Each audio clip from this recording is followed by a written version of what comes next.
Hi everyone, today I will show you how to change language on your PC. First you need to click on Windows icon and then on Settings. Then click on Time and Language. Then on Language.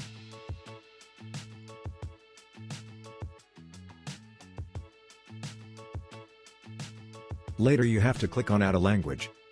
Afterwards you have to choose language that you want. In my example it's Germany.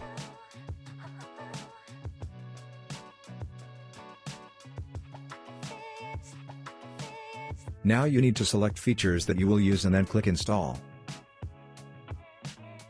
Now you have to wait, it can take a few minutes.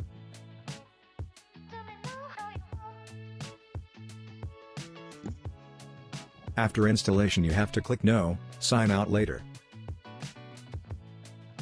The last step is to restart your computer.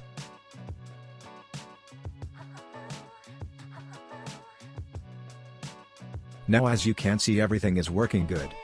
Have a wonderful day and please hit that like and sub button. D.